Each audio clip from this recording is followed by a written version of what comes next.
ಕರುನಾಡಿನ ನದಿ, ಹೂವು, ಓ ಮರವೇ ಅನ್ನುವಂಥ ಕವಿತೆಗಳು ಈ ಸಂಕಲನದೊಳಗೆ ಮೂಡಿ ಬಂದಿದ್ದಾವೆ. ಇಂಥ ಒಂದು ಉತ್ತಮವಾಗಿರ್ತಕ್ಕಂಥ ಕವಿತಾ ಸಂಕಲನವನ್ನು ಅವ್ರ ತಂದೆ ತಾಯಿಗೆ ಅರ್ಪಣೆ ಮಾಡಿದ್ದಾರೆ ಸರ್ ಅವರು.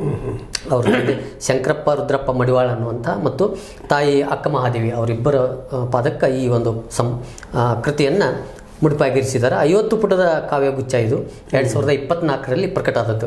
ಜೊತೆಗೆ ನನಗೆ ಇನ್ನೊಂದು ಸಂತೋಷ ಅಂತಂದರೆ ಇಲ್ಲಿಯ ಎಲ್ಲ ಕವಿತೆಗಳು ನಾನೇ ರೇಖಾಚಿತ್ರವನ್ನು ಬರೆದಂಥ ಸಂತೋಷ ನನಗಿದೆ. ಅದು ಡಾಕ್ಟರ್ ಸುರೇಶ್ ಹನಗಂಡಿ ಅವರ ಮೂಲಕ.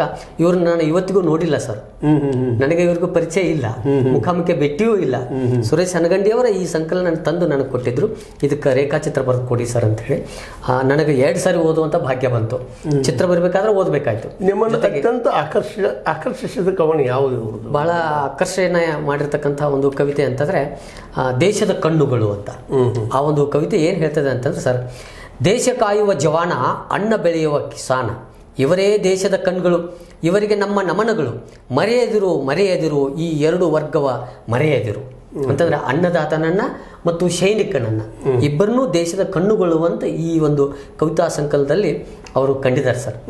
ಮತ್ತು ಅವರು ರಕ್ಷಣಾ ಇಲಾಖೆಯವರ ಒಳಗೆ ಇದ್ದಂಥವ್ರು, ಅವ್ರ ತಂದೆ ರೈತಾಪಿ ಕೆಲಸ ಮಾಡಿರ್ತಕ್ಕಂಥವ್ರು. ಇಂಥ ಪರಿಸರದೊಳಗೆ ಬಂದಂಥ ನಮ್ಮ ಅನಿಲ್ ಅವರು ಮೂಲತಃ ಇದೇ ನಮ್ಮ ಗೋಕಾಕ್ ತಾಲೂಕಿನ ಕೊಣ್ಣೂರು ಗ್ರಾಮದವರು. ಘಟಪ್ರಭಾ ನದಿ ದಂಡೆ ಮೇಲೆ ಕಾಡಿಸಿದ್ದ ಜೈನರ ಜನಾಲಯಗಳು ಇವರ ಕಾವ್ಯಕ್ಕಾಗಲಿ ಅಥವಾ ಸಾಹಿತ್ಯಕ್ಕಾಗಲಿ ಪ್ರೇರಣೆ ಕೊಟ್ಟಂಥದ್ದನ್ನು ಅವರೇ ನೆನಪಿಸಿ. ವಿಶೇಷವಾಗಿ ಕೊಣ್ಣೂರಂತೂ ಅಲ್ಲಿ ಜೈನರ ಒಂದು ಪವಿತ್ರ ಸ್ಥಾನ ನೋಡಬಹುದು. ಅಲ್ಲಿ ಸಾಕಷ್ಟು ನಾವು ನೋಡ್ತಾ ಇದ್ದೀವಿ ಅಲ್ಲಿ ಜನಬಸ್ತಿಗಳನ್ನ.